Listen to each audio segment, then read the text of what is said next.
জাতীয় নাগরিক পার্টি ঐক্যমত্য কমিশনের কাছে মৌলিক সংস্কারের একটি রূপরেখা প্রস্তাব করেছে। আমরা স্পষ্টভাবে বলেছি যে গণঅভ্যুত্থানের পরে যে সংস্কারের আকাঙ্ক্ষা তৈরি হয়েছে, মৌলিক বা ফান্ডামেন্টাল যে চেঞ্জগুলা যেটা আমাদের শাসন ব্যবস্থা এবং ক্ষমতার বিন্যাসকে পরিবর্তন করবে, সেই ধরনের সংস্কারকে দিকে আমাদেরকে এগোতে হবে। ফলে ন্যূনতম সংস্কার বা ঐক্যমত্য সংস্কারের জায়গায় আমরা যদি সেই মৌলিক বিষয়গুলোতে ঐক্যমত হতে না পারি, বরং অগুরুত্বপূর্ণ কিছু সংস্কারে ঐক্যমত হয়ে যদি আমরা সামনের দিকে আগাই, তাহলে সেইটা আমাদের জন্য ফলপ্রসূ হবে না, কোনো পরিবর্তন বয়ে আসবে না। মৌলিক সংস্কার বলতে জাতীয় নাগরিক পার্টি ক্ষমতার ভারসাম্য, জবাবদিহি এবং বিকেন্দ্রীকরণ এই তিনটি বিষয়কে বুঝিয়েছে, বা সংক্ষেপে আমাদের যে একনায়কতান্ত্রিক স্বৈরতান্ত্রিক যে রাষ্ট্র কাঠামো, সেটাকে একটা গণতান্ত্রিক রূপান্তরের দিকে নিয়ে যাওয়া। আমরা হয়তো সেই মৌলিক সংস্কারের বিস্তারিত এখানে আমি বলবো না।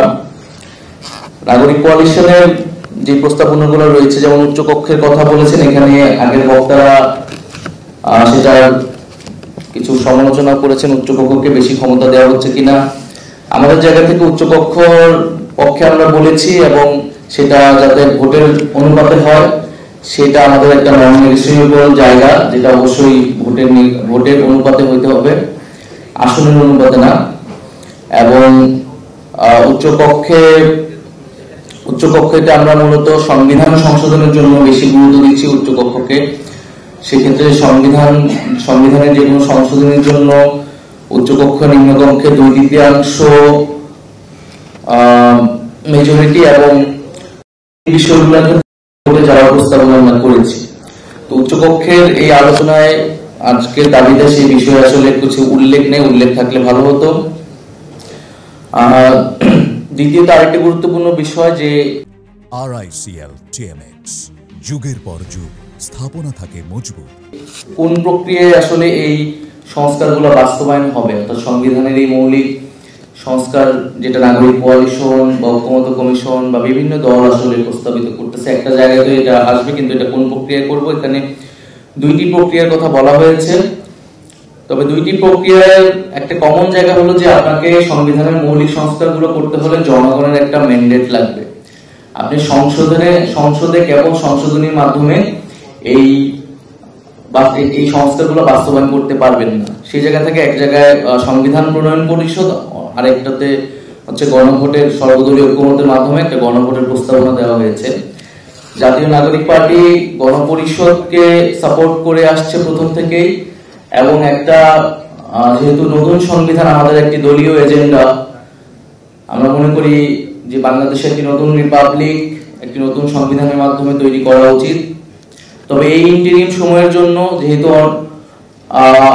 একটা মধ্যপন্থা হিসেবে আমরা বলেছি যে নির্বাচিত যে সংসদ, সেটি হচ্ছে একই সাথে আইনসভা এবং সংবিধান প্রণয়নের জন্য অর্থাৎ গণপরিষদের জন্য ব্যবহৃত হতে পারে। অর্থাৎ পথরেখা যে এক, সেটিকে আসলে আমরা আমাদের দলের জায়গা থেকে সুপারিশ করেছি। নতুন সংবিধান বা গণপরিষদ নিয়ে এখানে অনেকগুলো আলোচনা হয়েছে। একটা আলোচনা, আমরা তো সংবিধান রিরাইট করছি না, তাহলে আসলে কেন গণপরিষদ?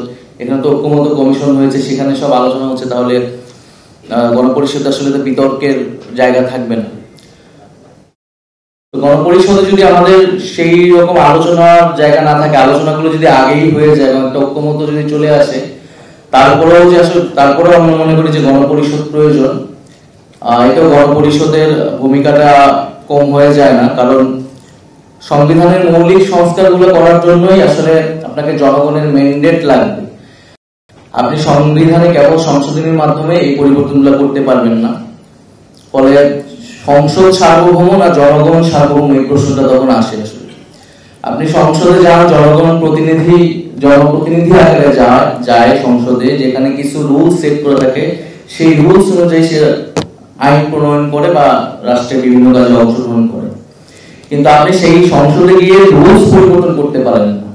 আপনাকে রুলস পরিবর্তন করতে হলে সেই রুলস পরিবর্তনের ম্যান্ডেট নিয়েই, সেটা আগে জনগণকে জানিয়েই আপনাকে সংসদে যেতে হবে, অর্থাৎ গণপরিষদে যেতে হবে। আরেকটি বিষয় যে আমরা তো ইতিহাসে দেখেছি বিভিন্ন সময় আমাদের যে সংশোধনীগুলো করা হয়েছে বা মৌলিক সংস্কারগুলো সংশোধনীর মাধ্যমে করা হয়েছে, এটা কোনোটাই আসলে টেকসই হয়নি। এটা বারবার আদালতে গিয়েছে, বিভিন্ন সময় আদালত এসে সেই সংশোধনীগুলো কিন্তু বাতিল করে দিয়েছে। ফলে আমরা যদি সত্যিকার অর্থে মৌলিক পরিবর্তন করতে চাই, আমাদের একটা গণপরিষদের মাধ্যমেই যেতে হবে।